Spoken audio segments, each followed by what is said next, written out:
Welcome to Bloomberg Technology. I'm Emily Chang in San Francisco. Stocks eking out some gains today as investors gauge the outlook for a new stimulus bill. We are standing by for the president to deliver another news briefing at the White House at the bottom of this hour. We'll take you there as soon as that begins. Some more back and forth today about the president's push for TikTok to sell to a U.S. company. We're going to have more on that in a moment. Meantime, Disney shares moving after hours. Obviously, it's been a tough quarter for theme parks, with the company losing almost $2 billion in theme parks alone. Many theme parks still not reopened around the world. The ones that are open have limited capacity. The company also missing estimates on new streaming subscribers for its Disney Plus service, but subscribers still coming in at 57.5 million, which is by and large huge for a business that didn't exist 9 months ago. I want to bring in Bloomberg's Abigail Doolittle, who's been following the market movers, Disney and Activision as well. Abigail, what are the themes you are pulling out here? Well, so the themes more broadly on the day, the bulls are just out. The S&P 500 and the NASDAQ higher once again, a record high for the NASDAQ 100 on tech strength, continued strength. Bonds, however, slightly higher as well. So that points to the uncertainty. Will a deal get done? As for those earnings movers, Emily, it's really pretty impressive to see what's happened here, because Disney, down into this quarter about 20% on the year. They just reported what some are calling a quote unquote doomsday quarter, considering that they reported $4.72 billion in losses. However, it's not as bad as feared. And a big piece of it, those subscriber and streaming numbers that you were just talking about, relative to Disney Plus, a modest miss, but nonetheless right in the ballpark and achieving estimates that they weren't expected to get until 2021. And overall, more than 100 million streaming subscribers when you include Hulu and ESPN. So I think the fact that it's less bad, you have that stock up. Activision, on the other hand, this stock was just recently at a record high. They put up a good quarter. They actually boosted the view, but not quite enough. Folks wanted perfection. Plus, that management team talking about quote unquote economic uncertainty clouding the near-term future. So those shares off just a little bit. Absolutely. And we know that we've been waiting for Mulan to come out in theaters. That's been delayed a couple of times. They're still going to release in some theaters, but are also going to release it too, streaming for $29.99. Some children in my house will be very happy about that. What are the other earnings stories that you're following this hour? Well, there are a couple others. Match Group and both Beyond Meat, they are moving in the opposite direction, at least the last time I checked, because these stocks are moving so much after hours. No, they're still going in the directions I had seen before. So Match Group, they actually missed. Their Tinder sales growth is down for a fourth quarter. Nonetheless, the stock is up. So it's probably a case, again, of maybe less bad. We'll have to dig more into those results, but that's the knee-jerk reaction. Beyond Meat, on the other hand, take a look at that, down 7%. And there was this expectation that they were going to put up a big quarter. And to some degree they did, but the margins weighed. So investors not liking that. What investors do like, though, Emily, what we've been talking about for the last several days, Apple. Apple up for a fifth day in a row. The best 5 days, up nearly 18% over the last 5 days, really helping the major averages. The best 5 days, Emily, if you can believe it, since 2006. Investors are all in on Apple after they put up that really big June quarter last week. All right, Bloomberg's Abigail Doolittle, thank you so much for breaking it down for us. We are continuing to listen in to the Disney call, which is ongoing. Again, the company losing almost $2 billion in the parks business alone in the quarter, $4.7 billion overall for the entire quarter. I want to bring in Andre Swanston, CEO of True Optic, which of course closely follows the streaming market. Andre, what are the highlights you would pull out of here? Obviously, we knew this was going to be a tough quarter. Do you see the bright spots? I mean, I think the bright spot is definitely the streaming subscriber growth, not only across, obviously, ESPN Plus and Hulu, which has been around for some time, but Disney Plus. I think it's a great number. Just to think about how fast Disney's gotten to 100 million subscribers and how much longer it took years ago for Netflix to do that. And that's because there's just so much more connected TV and OTT consumption. And even despite the tens of millions of people that are unemployed and all the financial uncertainty, they're still getting new subscribers. And so I think that's something, their direct-to-consumer relationship is something that they're really going to be able to monetize as the global economy corrects itself, with selling merchandise to those people, with advertising trips and theme parks and theatrical releases, with all those direct-to-consumer streaming relationships that they have.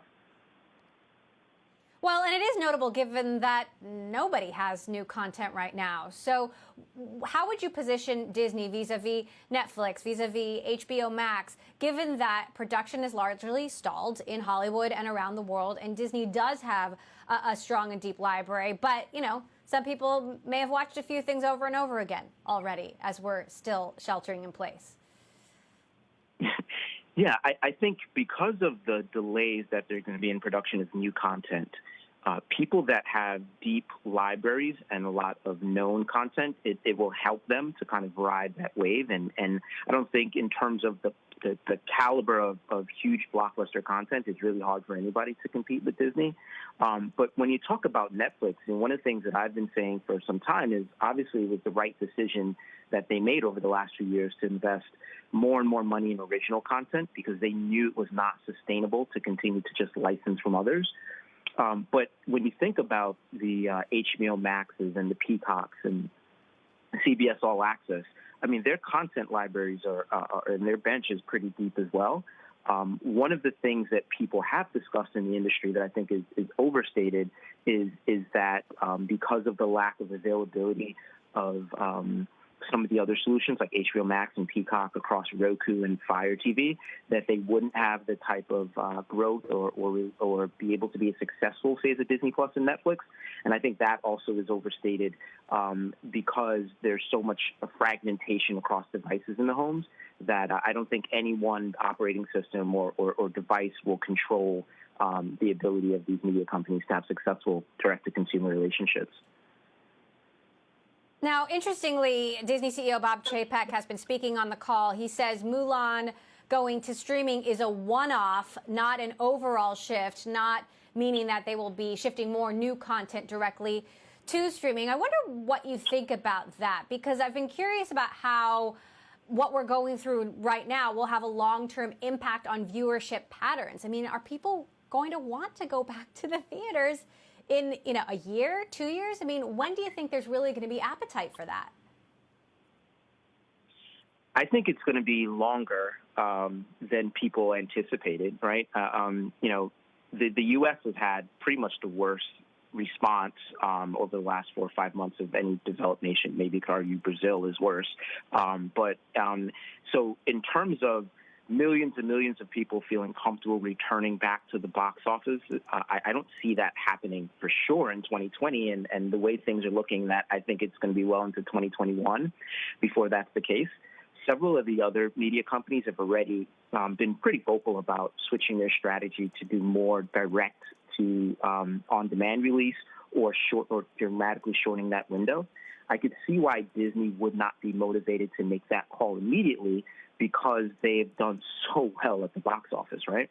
But I think that it's inevitable that in order to monetize their media, that they're going to, and now that they have this large distribution pipe directly into homes, I don't see that being a viable strategy, and I do believe they're going to have to be more direct to digital releasing. Meantime, you know, Disney World is the main theme park that they have reopened in the United States, in Florida. On the call, they have said the way that it has played out there has been worse than they had planned due to the surge in cases of COVID-19 in that state. I mean, do you see a long-term or short-term now evolution of this company? Will it have to change and adapt more rapidly, given that it cannot rely so much on the parks going forward? There is so much uncertainty ahead, and the one thing that is certain is that people want to watch more content from their couch. Yeah, I mean, you know, the one advantage that they have, yes, obviously with the theme parks, I was actually pretty surprised that they reopened Disney World in Florida at the time that they did. I think a lot of people were. And so it's unrealistic to think on 2020 and 2021 that they're going to have anywhere near the type of revenue generated from those mediums as they would have had. So that, and then also with the inability to probably have the large box office mega releases that they would have had as well, it does put a lot of pressure on their ability to monetize these OTT and streaming relationships. There's also some opportunities in terms of gaming and other areas. Luckily, they've had with the ESPN be able to get back baseball and get back basketball is also helpful.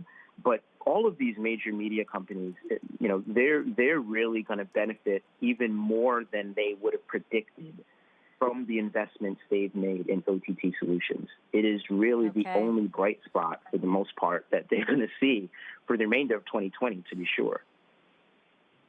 Right. We still don't know when Disneyland in Anaheim, California will be reopening. No foresight on that. Okay, Andre Swanston of True Optic, always good to have you here breaking it down. Thank you so much. Coming up, we're going to be talking about data and the COVID-19 information crisis, according to former U.S. Commerce Secretary Penny Pritzker, who is out with a new initiative. She is also on the board of Microsoft. We'll get her thoughts on the company buying TikTok. That is next. This is Bloomberg.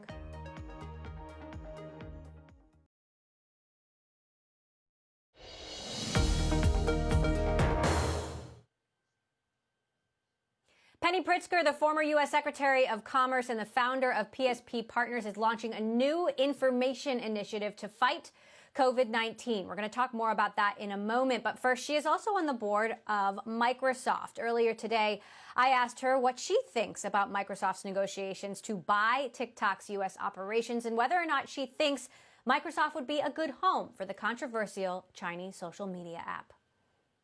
Microsoft put out a detailed statement on this subject, and so I refer folks to that.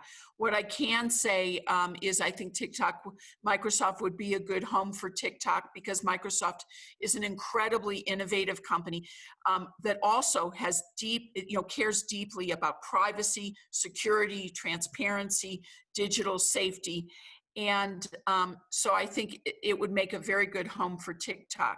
But today I'm here to talk about our data commons that we've created here in Chicago, through our P33 effort. And we're really proud of that.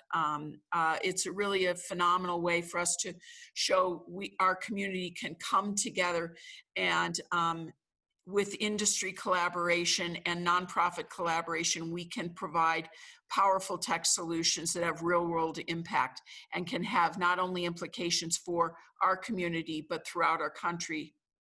One more on that more broadly, and then we'll move on. But the other concern here is, should the president be able to ban any company, let alone a company that 100 million Americans use, or force it to sell to a U.S. company and then demand money in return for letting the deal go through? I mean, what do you think about how the president is trying to use his power now? Well, I think that the president is, if I understand correctly, concerned about the security and privacy and digital safety of Americans. And I think that is a role for the President of the United States. Specifically, how he and his administration choose to achieve that, I think, is really something I don't have insight into. You are advising the Biden campaign. Given your experience, your view into what's happening in the economy, what do you think are the most pressing issues right now? What are you telling the vice president about what his priorities should be? Well, one of the things that I think is terrific about Joe Biden is, and I think one of the reasons he should be the next president of the United States, is he will be a good jobs president. He's very focused on the folks who have lost their jobs, the folks who are in limbo, folks on furlough, and the fact that we need to not just get the economy going, but we also need to create good jobs for the American public, and create the conditions as a government for that to happen. And his proposals in his Build Back Better plan, I think, are really so right on. It's about investing in innovation, investing in R&D, investing in our workforce to make sure that they have the skills and the training and the capabilities to be successful in our modern digital world. And so I think the vice president has a really terrific economic plan that will provide good job, create the conditions where good jobs can be created and try and address the economic crisis that's being caused by our public health crisis. Vice President Biden has raised concerns about the power of big tech, specifically Facebook. The president has as well as Congress. Do you think companies like Facebook, Apple, Amazon, Alphabet, are they anti-competitive? Should they be broken up? Look, the bottom line, I think, as it relates to antitrust is that we have antitrust enforcement that's consistent with a strong competitive economy and robust innovation, and how we treat specific companies should be consistent with that thesis. Now, last question, Secretary. How concerned are you about Biden breaking through in this environment in the middle of a health crisis and an economic crisis when there is so much noise and the very integrity of the election itself could be under threat? I think that I am not worried about Joe Biden breaking through. I think Joe Biden has already broken through. I think that Joe Biden is demonstrating what strong, consistent, reliable leadership will look like. It's fact-based. He's surrounding himself with a terrific team of people, and he will do that in government.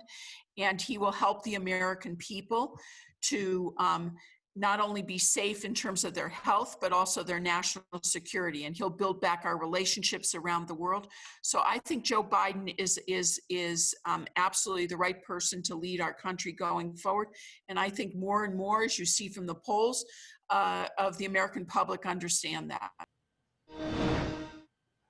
More of my conversation with former U.S. Commerce Secretary Penny Pritzker later in the show. But first, more about TikTok. The president insisting that if TikTok's U.S. operations are sold, the U.S. government should get a cut, a big cut.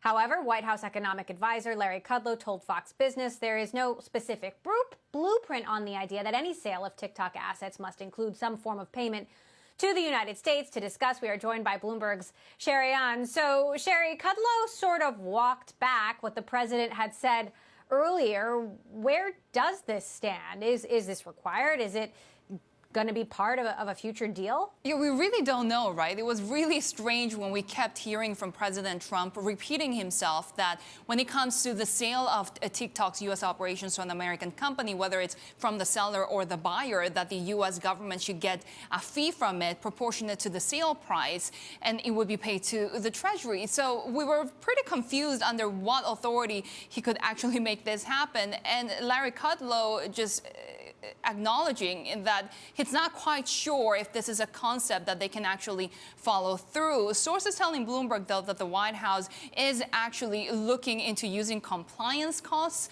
Also, the U.S. assesses those transaction fees when there is a CFIUS review. But we know that the highest that could actually get the government would be around $300,000. So even that really is well short of what President Trump described as a very large percentage of the sale price to be paid. In the meantime, from the White House, we're hearing that, yes, some sort of action will come on Chinese apps, including TikTok. Meantime, you've got the founder of TikTok saying he thinks the United States actually wants to kill off TikTok and doesn't really want a sale to a U.S. company at all. You've also got the Chinese government sort of wading into the fray via state-run media. What is the latest on the response from Beijing?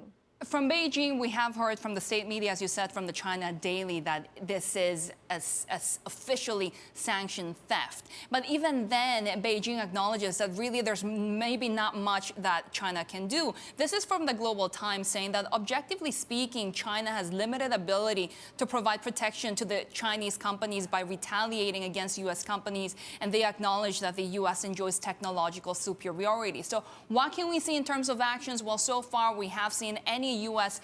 action being followed by countermeasures from Beijing, but they've been rather proportionate and measured, whether it's sanctions against officials or the closing of consulates. When it comes to ByteDance's founder, Zhang Yiming, he was talking about killing off TikTok in his second letter to his employees in the last couple of days. We know that that could happen. The U.S. could put TikTok in its U.S. entity list that would force American companies like Apple or Google to drop TikTok from their app stores. So really, this is a sphere that we're watching very, very closely.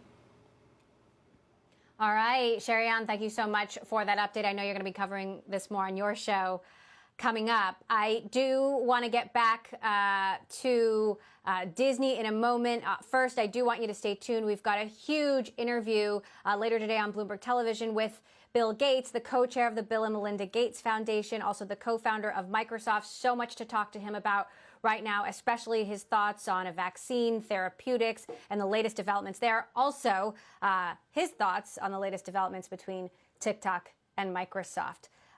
Meantime, back to Disney, continuing to follow these headlines rolling in. Again, a huge loss in the parks division, almost $2 billion, $4.7 billion Disney has lost in the quarter. I want to bring in Bloomberg's Kelly Gilblom, who covers media and entertainment for us. Kelly, what are the highlights that you're continuing to pull out here as the call is ongoing? Yeah, thank you. It's just an absolutely brutal time for Disney and such a rough business to be in, especially in the location that these parks are throughout Asia and in Florida, where cases have surged, and also in California.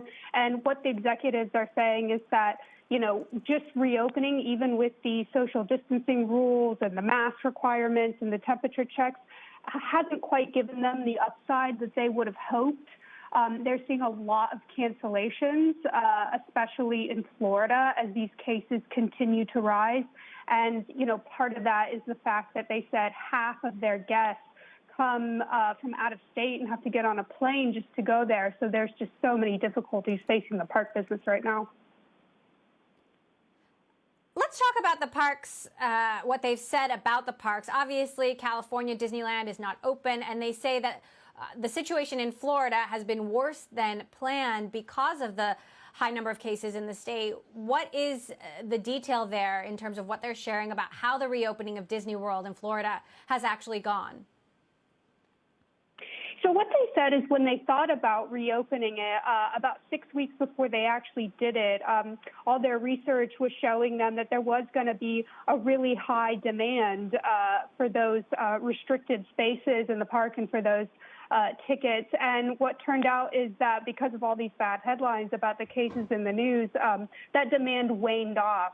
And it was much lower than they thought. And also, they've had this issue with cancellations, people canceling shortly before they're, you know, supposed to be attending. And so that's been another difficulty. So that has performed overall worse than their expectations in Florida. Meantime, Disney World is hosting the return of the NBA. How is that going, and how does that, you know, potentially help the bottom line here? Well, sports is the big, you know, boost for advertising. You also said Fox reported today, and they were saying, you know, the sports revenues are going to be so key to them. It's still very difficult with coronavirus and social distancing rules, but that's hopefully going to be a bright spot after all this pain and suffering that we've been through this year. And continuing to watch these headlines coming in on the call, they've said they're going to spend $1 billion to restart film and TV production this year. Obviously, Disney Plus is the bright spot here, even though they slightly missed on subscribers. It has still grown into a huge business in 9 short months. How will streaming offset what's happening in the parks business, that given that so many of Disney's operations and franchises are tied into the story of the films? You know, they have Mulan that has been delayed now multiple times. They say now it's going to go direct to streaming, though in some theaters where it's allowed. You know, how do you see the company sort of evolving away from the parks business? Yeah, that's a very good question. Streaming is going to be important, and they did say they crossed that critical 60 million subscriber figures. And I want to focus on Mulan, actually, for a moment, because what they're doing with Mulan is so interesting. This is a huge movie that could have made $1 billion at the box office, and it's going to premiere on Disney Plus for $30 in addition to your subscription. And what they're saying is this isn't like a whole new thing where all their big blockbusters are going to skip the theaters from now on. It's a one-off because of coronavirus. Okay. However, they're hoping that it draws people to Disney Plus who wouldn't have been there otherwise, and generate some revenue for that film. Okay, continuing to monitor this call, Bloomberg's Kelly Gilblom there. Thank you so much for your insight and analysis. We're going to be talking about tech's role in fighting the pandemic. Former U.S. Commerce Secretary Penny Pritzker on a new initiative to fight COVID-19 is next. This is Bloomberg.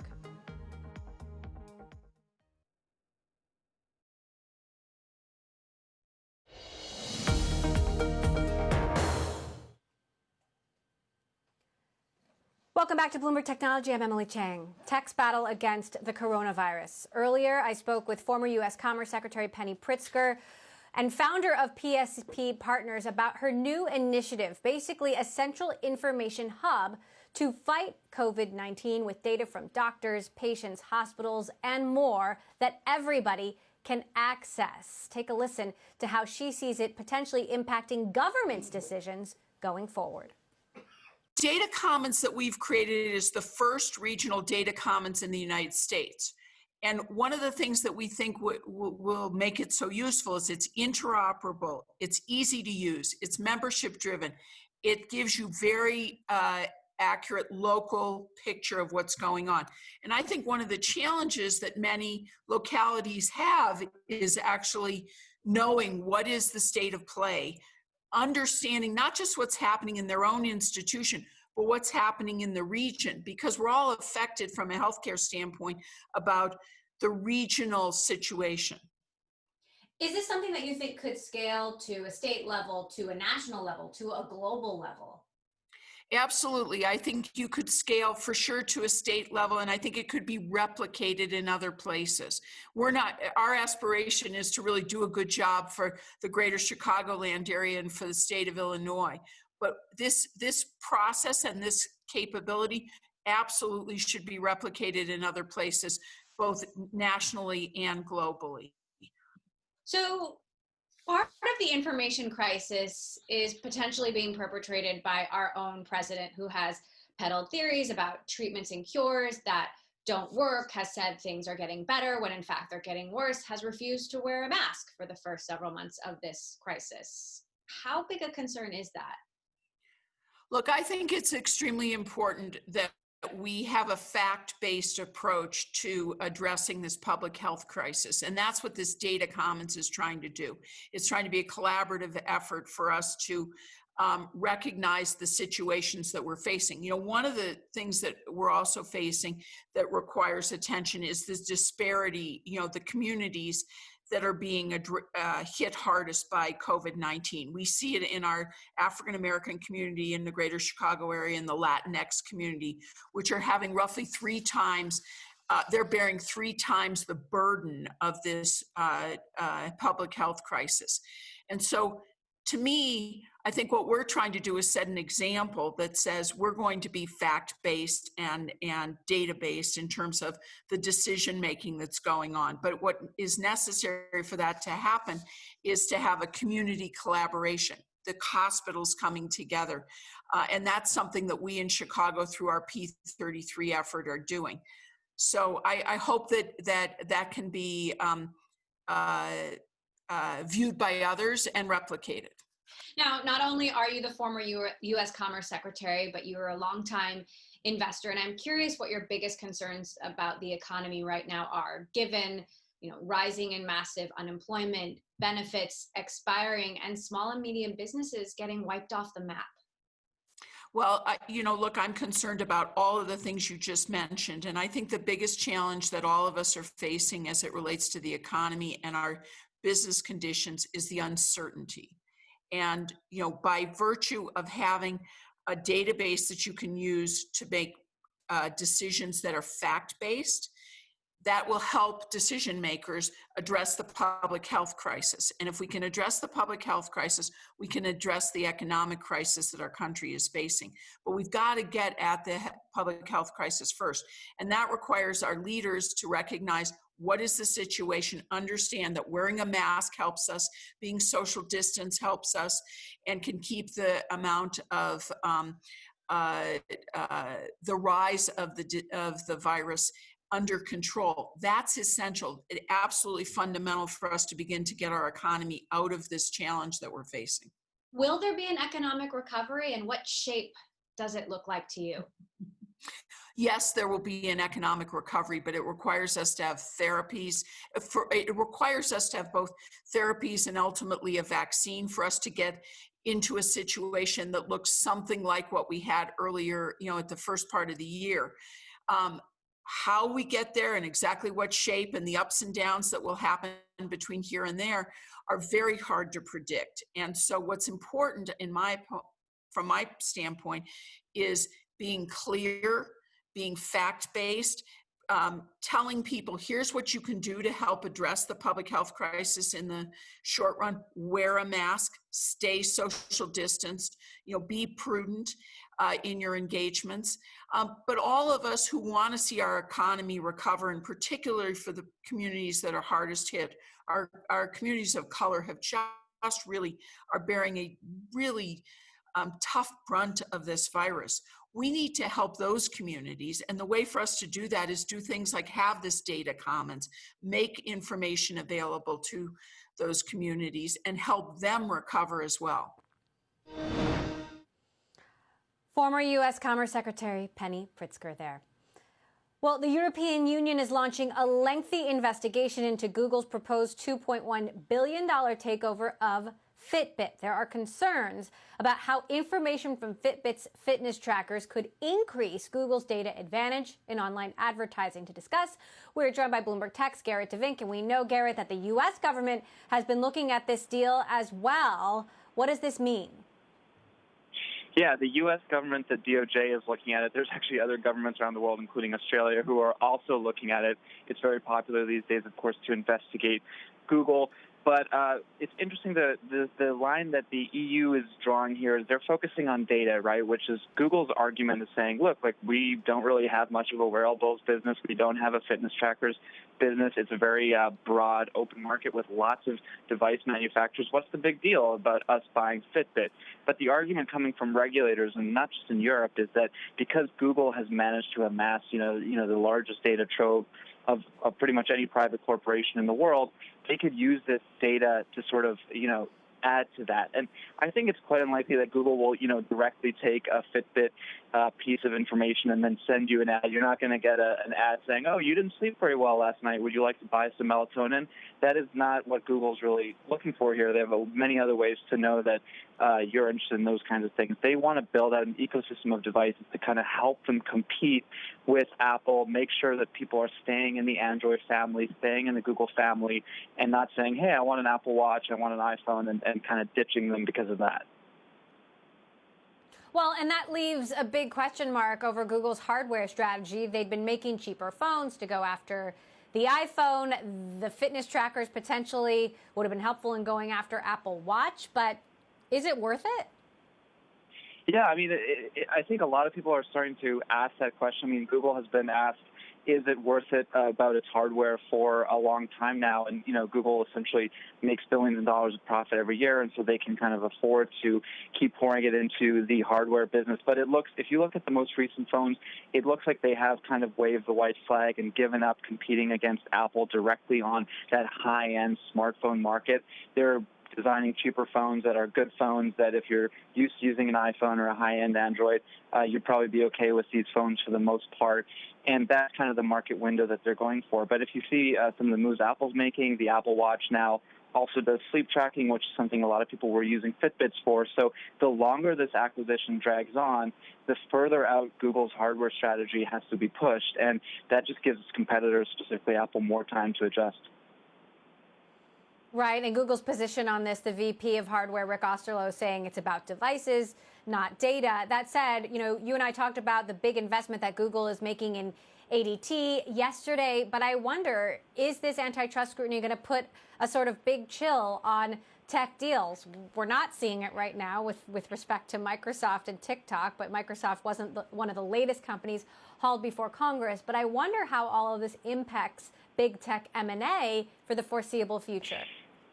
Yeah, I mean, there definitely is, there's been reporting that Google itself is sort of saying, look, like we just can't do anything big right now. And to be fair, Google's not a company that has gone out and done a ton of mega acquisitions in the past, but something like Fitbit, which I believe is around $2.1 billion, probably would have, passed without a real serious look from anyone just several years ago. And now it's the kind of thing where it's getting to the point where, some people are starting to say that maybe this thing is never going to happen at all. And so Google is obviously thinking twice about acquisitions. The ADT investment was only 6.6% of that company, and it still raised some eyebrows, right? And so I do think that Google is going to have to find ways, in the few places where they have used acquisitions to sort of beef up their strategy.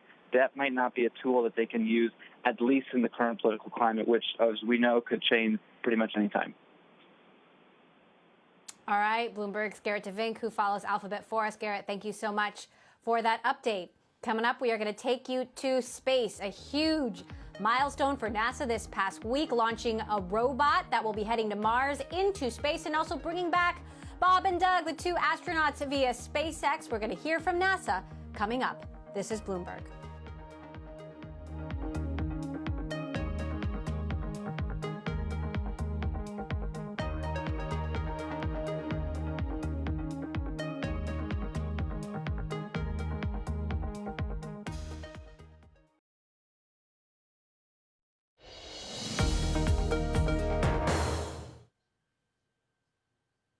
The first NASA astronaut to be launched from U.S. soil by a SpaceX rocket and capsule are now back on Earth. Yesterday, I spoke with Jim Morehart, NASA Deputy Administrator, about the new space age and the SpaceX splashdown. It is a huge milestone. You think about just what we've accomplished. We haven't done this in 48 years as far as having a splashdown goes. And we did it with a commercial enterprise for the first time in history, launched humans into space and safely brought them back.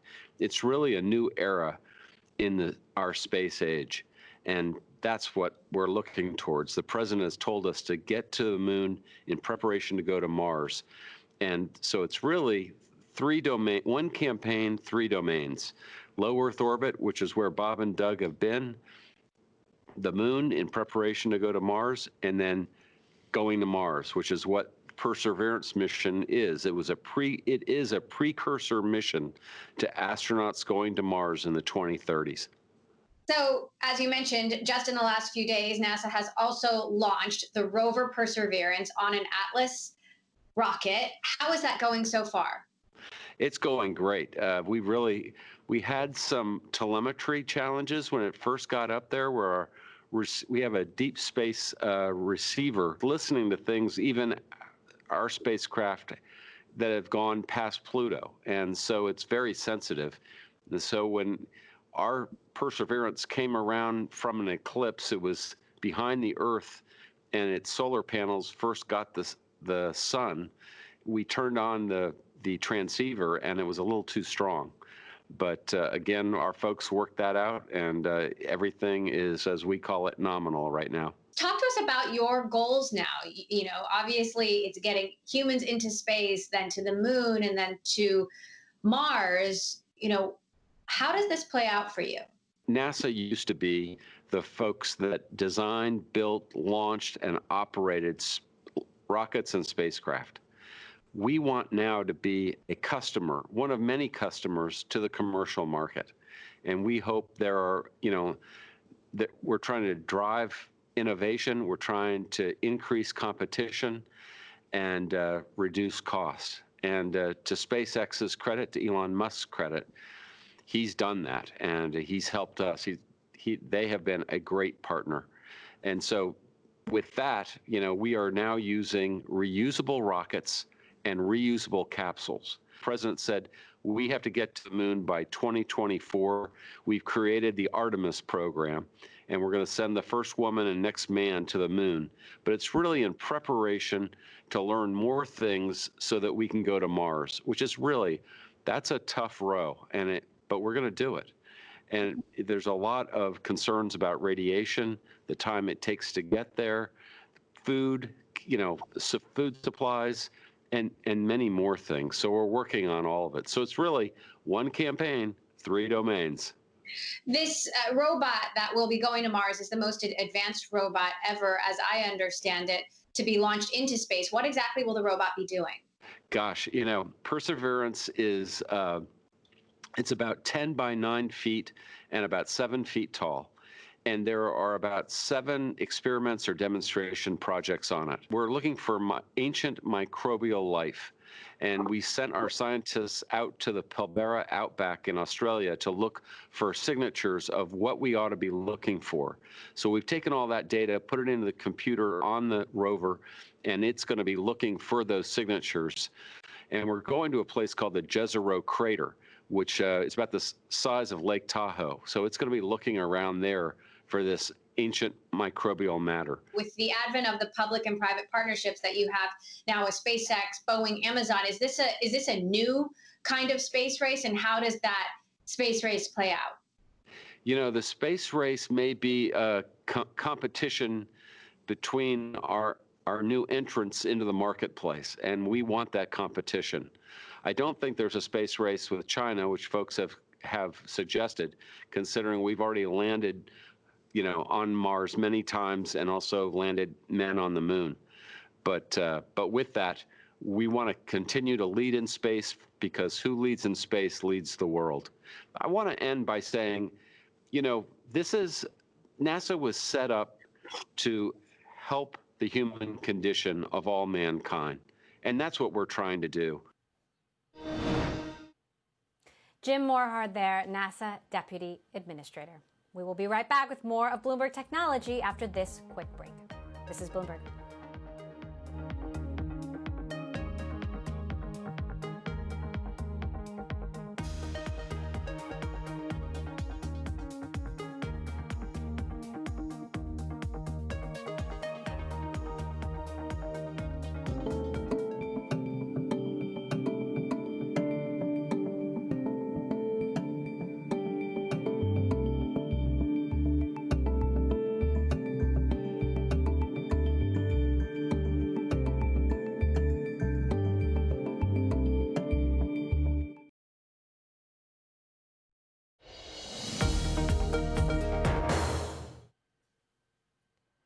Some excitement in the world of animal health today. Elanco, the animal healthcare company, officially closing a deal to buy Bayer Animal Health. The CEO, Jeff Simmons, couldn't have imagined a global pandemic when this deal was announced almost a year ago. He spoke with our deals reporter Ed Hammond about what it means.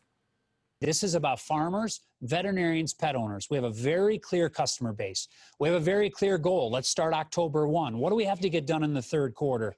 Let's keep the energy on the outside, and we'll get done the necessities, what we need to on the inside. That's important. We've named our leadership at the first couple levels. We had our major first senior management leadership meeting through virtual means last week, and everybody's got the clarity of what we got to deliver externally. The value capture goals and the synergy have been distributed to all the top senior leaders. And hey, day one readiness. We're creating, you know, 2 IT systems coming together, ensuring the basics are done very well. So to me, the one thing COVID has done, I think, for business, it has for Elanco is, hey, the next milestone matters. Everybody clearly defined. Nothing that's not necessary, don't do it. Do what's necessary and get it done, and then we move to the next one. How does the diversification that bringing together these two companies obviously creates for the combined business allow you to weather the next 12 or 18 months as you think about it better than you might otherwise have?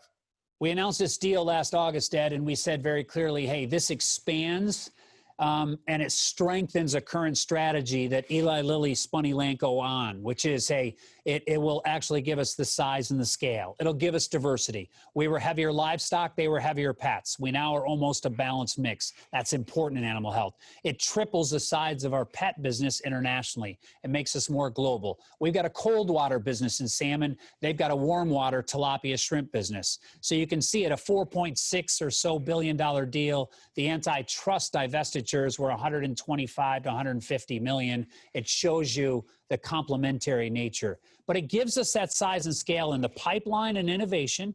We've shared that we're going to have over 24 new products that we're going to launch between now and 2024. It's going to give us 1,000 basis points of margin expansion, and we're going to have a much stronger balance sheet as we start to move to $1 billion of free cash flow in the first year. So to me, this is a lot about executing against the rules-based things we need to do. This deal was not built on one thing has to happen or one pipeline entry. This is about, true execution to create, the largest transaction in our industry at a time when our industry has never been more needed. Jeff, just looking at the consumer and, longer term, obviously people are going to be feeling the pinch economically. How much of the business is going to suffer because of a slowdown in perhaps discretionary spend in the pet market? Yeah, we've shown in just at our recent, quarterly earnings last week, the durability of this industry. So, Ed, we've seen a recovery on vet clinic visits. We saw it, decline as much as 40%. Europe and the U.S. We've seen that recover completely, and if anything, compliance and usage of pet medicines is as high as it's ever been because the pet is there and they're spending a lot more time together. So actually, use is actually up.